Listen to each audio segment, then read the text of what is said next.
interpretando a Ruca en Vecinos, y quiero invitarlos a todos para que naveguen en la nueva página www.caracoltv.com. Dirige Darío Fernando Patiño. Conduce Jorge Alfredo Vargas. Buenas noches, un saludo muy especial para nuestros televidentes dentro y fuera de Colombia que nos siguen a través de Caracol Internacional y de nuestra página de internet www.caracoltv.com. Hoy con el presidente del Polo Democrático que se destapa sobre la crisis interna de su partido, con un especialista que nos explica lo ocurrido con las elecciones en Israel y con una pareja de paisas que hacen muy buen humor, aunque claro, que no son las que sabemos. Se enciende el radar. El Polo Democrático es el protagonista de la política esta semana. Retiro de Petro de la cúpula, agravios entre los directivos, Garzón cada vez más distante. ¿Qué está pasando? El presidente del Polo, Carlos Gaviria, le habla a María Elvira Samper sobre el maltrato de Petro, sobre los desplantes de Lucho y sobre las posibilidades de su propia candidatura presidencial. Después de las de Estados Unidos, las elecciones en Israel parecen ser las que más interés despiertan en el mundo, y sobre todo con el triunfo de una mujer y después del cruento ataque a Gaza. El histórico resultado de ayer devolverá la tranquilidad en ese país, hará posible la paz. El experto en Oriente Medio, Marcos Peckel, le responde a María Emma Mejía. Esta pareja lleva 29 años haciendo teatro y humor juntos. Han sobrevivido incluso a una separación conyugal y ahora estrenan la obra Coma Callado. Carlos Mario y Cristina, el águila descalza, le cuentan a Darío Arismendi los secretos de la eterna convivencia. El radar ya está encendido. Mientras el presidente Uribe sigue conservando el misterio sobre sus aspiraciones reeleccionistas, sus partidarios y opositores continúan enfrascados en disputas internas. Hace unos días era Cambio Radical y en la última semana el Polo Democrático. Renuncia de Gustavo Petro a la cúpula, alejamiento de Lucho Garzón y muchos agravios entre dirigentes han alimentado el menú noticioso. ¿Hay hecatombe en el Polo y todo terminará en una nueva candidatura de Carlos Gaviria? ¿Se aleja la posibilidad de una alianza con los demás opositores como el liberalismo? Pues María Elvira Samper, editora de Cambio, fue en busca del presidente del Polo para que le aclare el enredo. María Elvira Samper entra al radar. Doctor Gaviria, el Polo parece estar navegando por mares procelosos, tormentosos. Las pugnas internas son evidentes. ¿Usted cree que hay manera de amainar la tormenta? ¿Hay posibilidades de un acuerdo para que los rebeldes, si pudiéramos decir, regresen al redil? Yo creo que sí. Yo soy optimista. Primero, hay que identificar cuáles son las discrepancias, porque a veces las discrepancias son difusas, son ambiguas. Y luego, eso sí, estar dispuestos al dictamen de la mayoría. Lo esencial en una democracia es que uno tiene que estar dispuesto a perder. Y hay mucha gente que no está dispuesta a perder. ¿Cómo quién?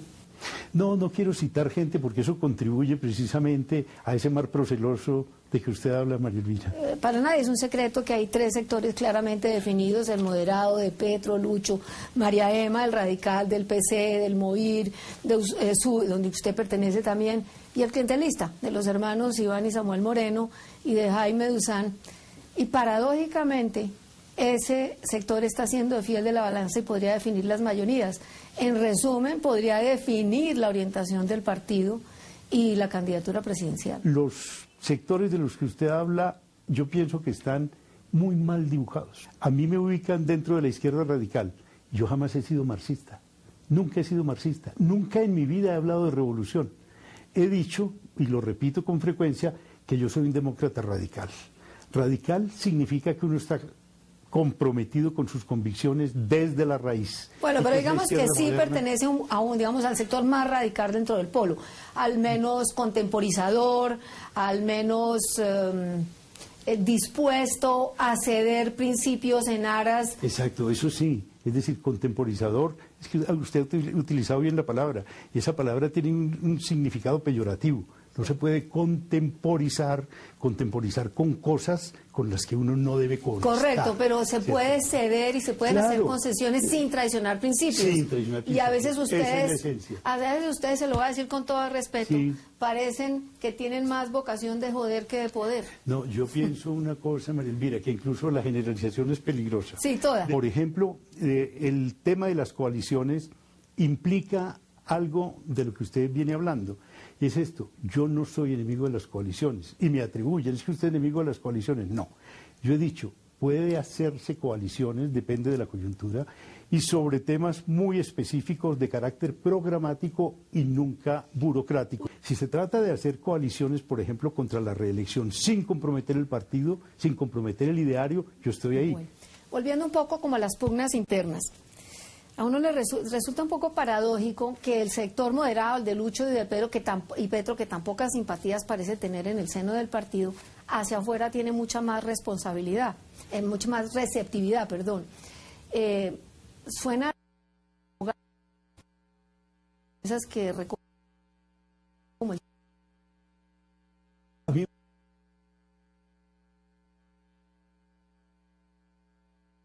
A propósito de la unidad, yo he tratado por todos los medios, por ejemplo, porque Lucho es del partido, él va y hace tratos con Siria, no sé. Pero usted cree que eso simplemente fueron aproximaciones y cooperaciones.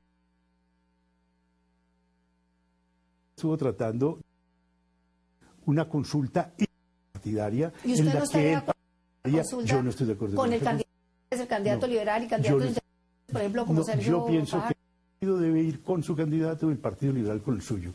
Usted ha dicho que no busca el poder, que no busca candidatos, salvo cosas excepcionales como por ejemplo si diera la unidad del partido si las bases se lo pidieran. Con todo respeto, a mí ese discurso me parece parecido al de Uribe y Lecatombe. Claro, cómo no, el discurso tiene todas las trazas del de Uribe, diferencias grandísimas. Que me conoce sabe que yo no soy adicto al poder como sí lo es el presidente Uribe. Y en segundo lugar, que yo no soy Lecatombe. Hablo de una eventualidad. ¿Hay un poquito de Lecatombe en el partido? Eso no es Lecatombe de que yo hablo, al contrario. Yo pienso esto, que el partido tiene de dirigentes tan lujosa, tan competente, que cualquiera de ellos me puede sustituir en una tarea que ya yo hice. Repetir tareas. Me lo digo con respeto en el Horacio Serpa de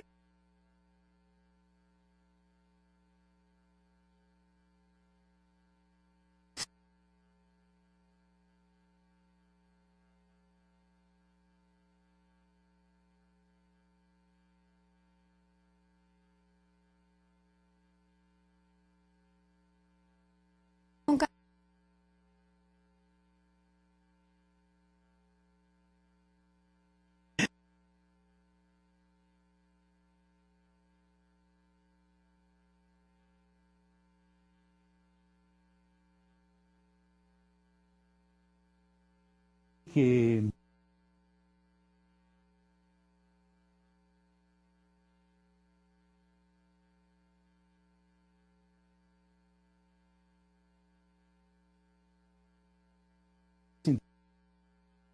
moderno, estilo distinto. Él fue el que me indujo a la política. Pero en ese ¿Por momento... qué están tan separados? ¿Por qué tanta discrepancia entre las ideas de Lucho y las suyas, entre las de Petro y las suyas? Ojalá yo supiera, yo he querido saberlo, y por eso le he mandado a Lucho varias cartas que no me ha respondido siquiera. Como el gorila, ni pita, ni llama, ni escribe, ni nada. Diciéndole que vaya al pueblo cuando quiera a exponer sus iniciativas, a defenderlas al Comité Ejecutivo, que no es una obligación, sino una opción. Y además, organicé una reunión después de su conversación con el presidente César Gaviria para que nos explicara cuál era la trascendencia de esa... No me contestó y no fue. Le dejé varias veces razón con su secretaria de que desayunáramos, almorzáramos. Quería tener con él una conversación privada, porque muchas veces... ¿Y no ha sido posible? No ha sido posible. ¿Ella tiró la toalla o seguirá insistiendo? No, yo creo que ya es inútil. Es que he insistido demasiado. Y algo más, yo en este momento no sé en qué está Lucho.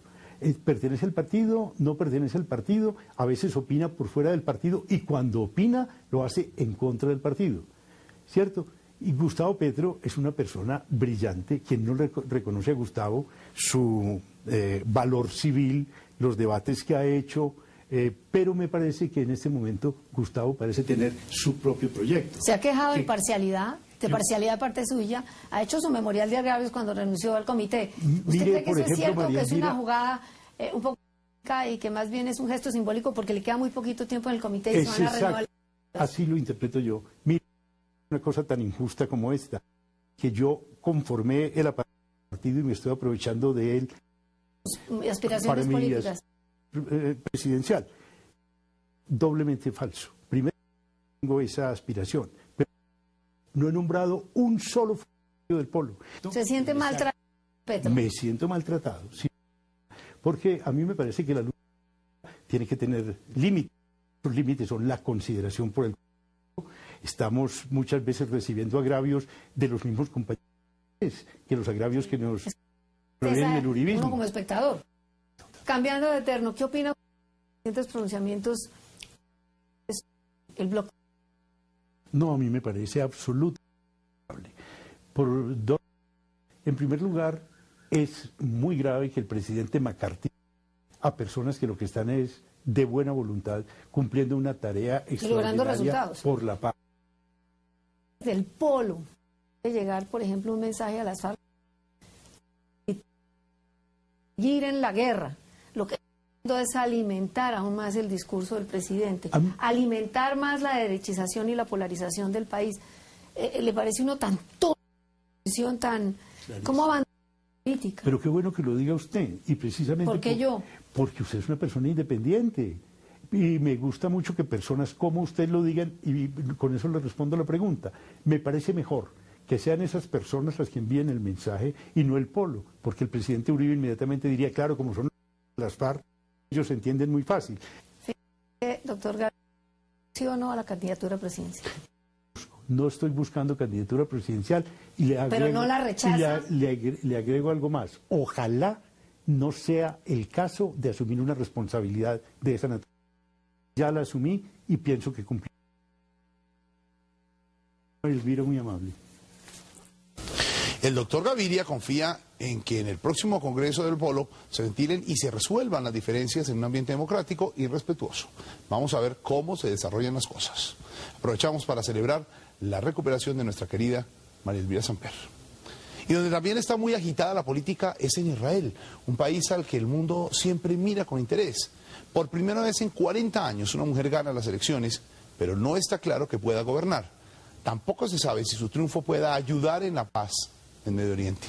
Para entender mejor lo que pasó, y al fin y al cabo afecta a la política mundial, María Emma Mejía consultó al profesor de la Universidad de Externado y experto en Oriente Medio, Marcos Pekel. María Emma Mejía entra al radar.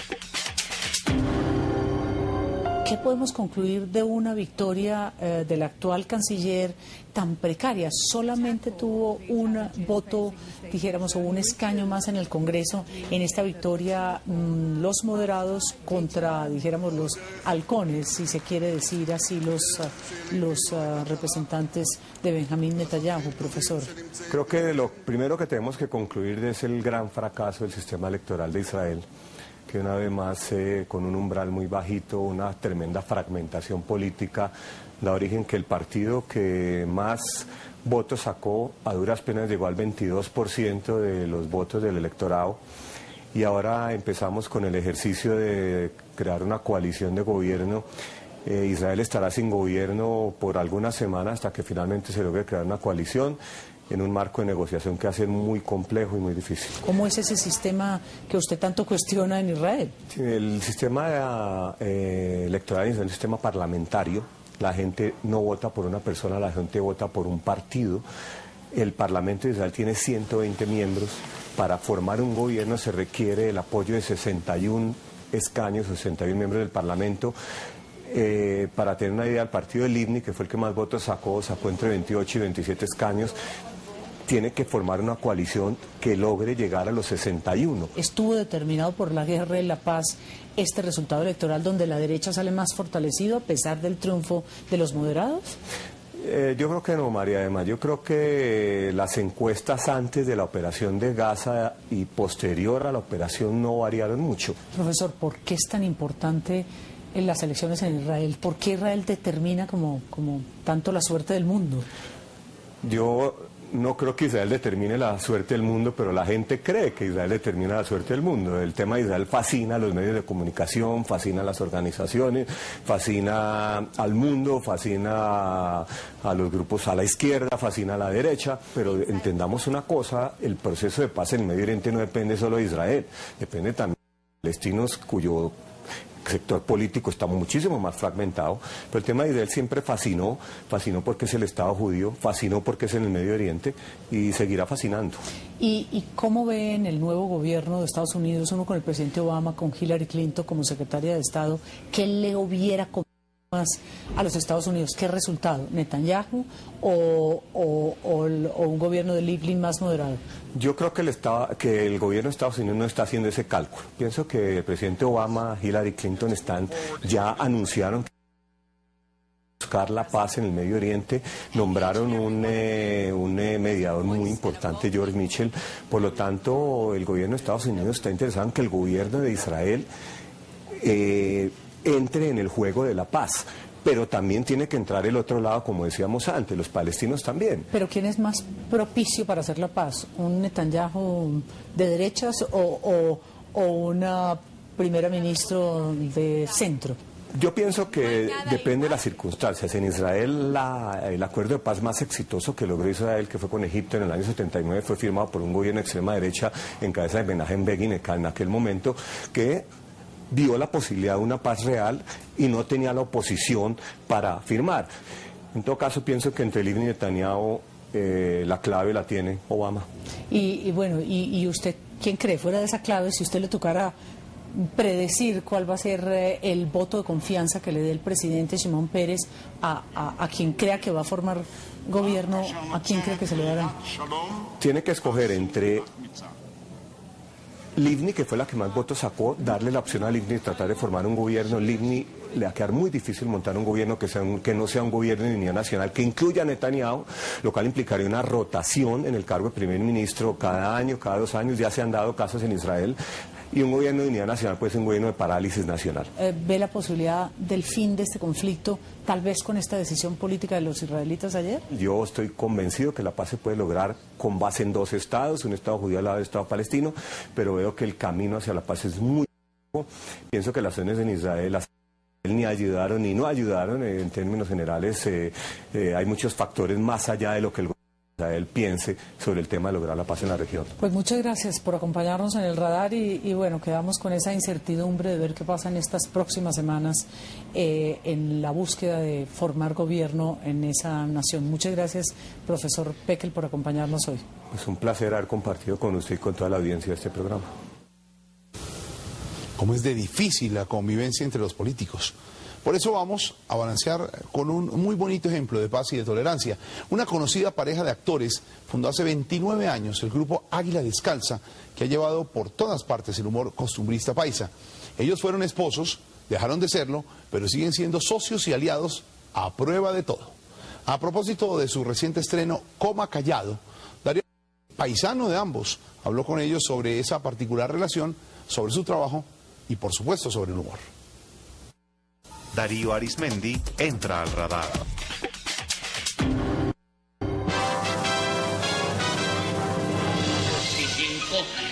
Es que yo no soy un hijo, yo soy un guayabo de mi mamá prácticamente y el monstruo en la cuna.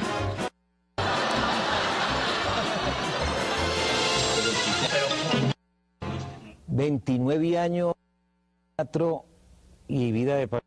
¿Bien? No, Darío, nosotros antes éramos casados.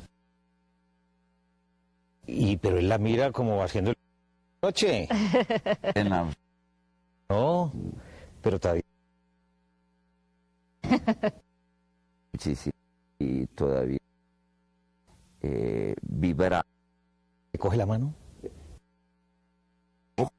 No, y la jalo y todo eso. Casados. Desde el punto de vista del teatro,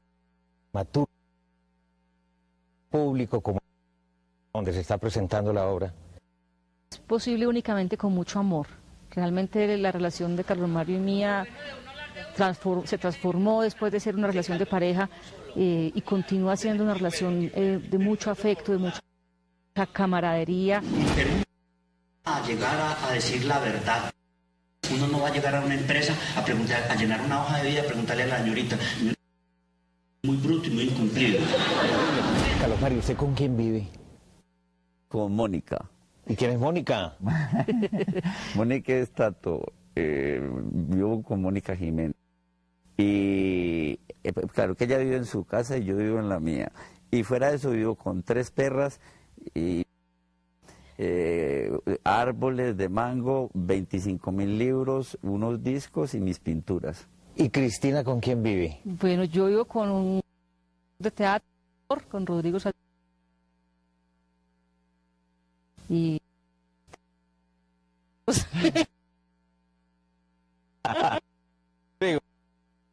mentiras por todo, Rodrigo. Bueno, usted, Carlos Mario. En el 72 empecé.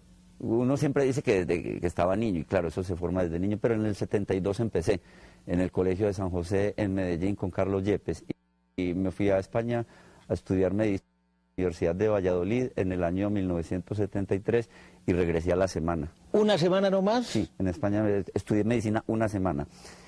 Y luego me matriculé en Derecho en la Universidad de Antioquia, duré 2 semestres y luego hice literatura en la misma universidad. Bueno, Cristina sí estudió artes plásticas también, ¿o no? No, yo soy egresada de Administración de Empresas de la Universidad de África Caribe.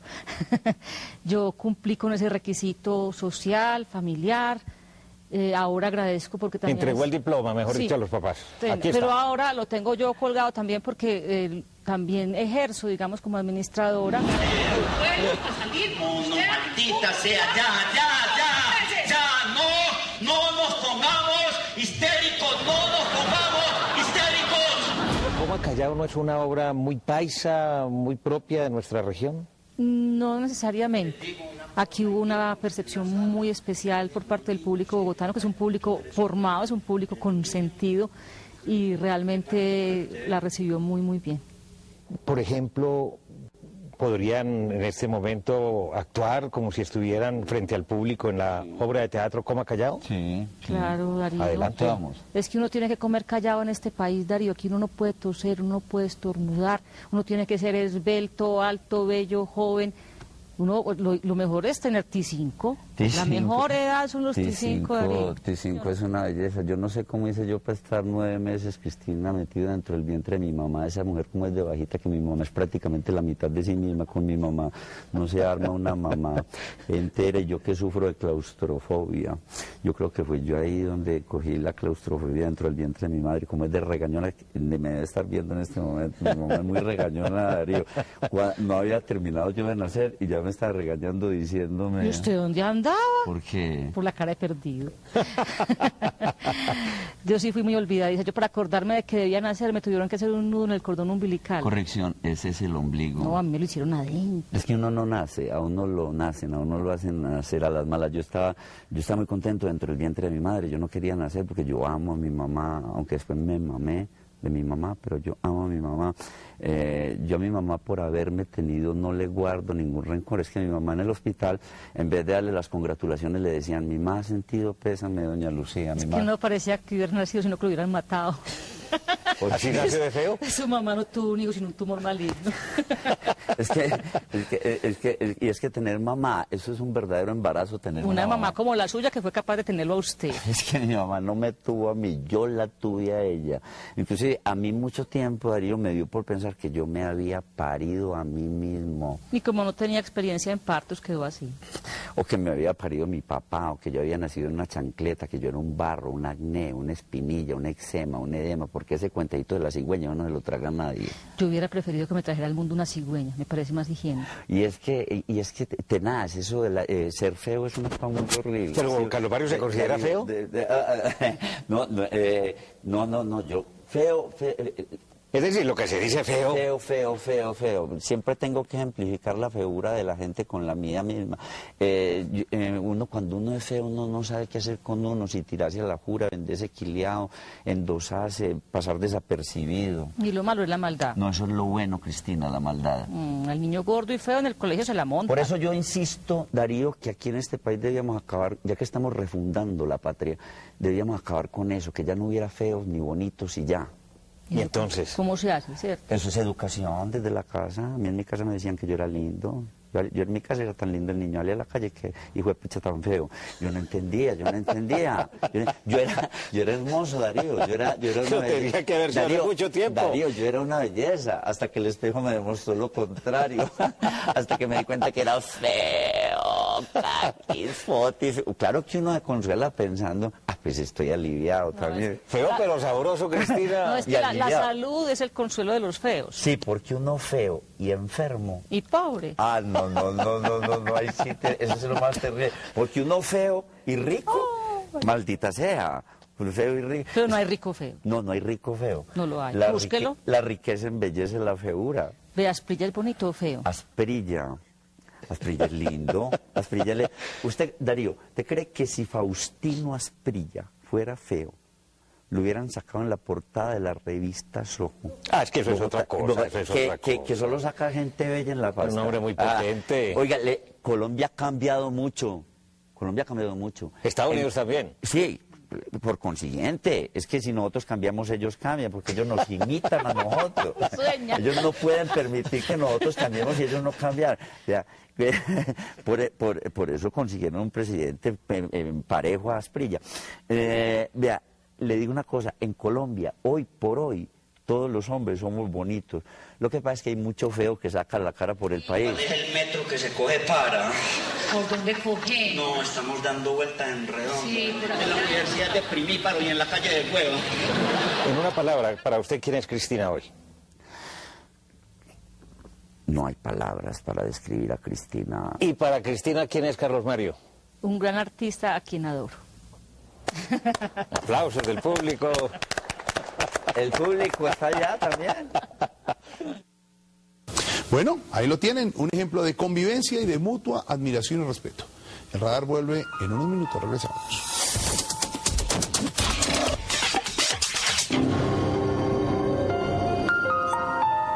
Nuestra página www.caracoltv.com, sus comentarios y por supuesto ahí revisar las entrevistas de nuestro programa. Y la frase la dijo Cristina de Águila Descalza. Antes éramos casados, ahora somos felices. Diferentes formas de ver la vida, respetable. Nos vemos mañana, el radar sigue encendido. Chao.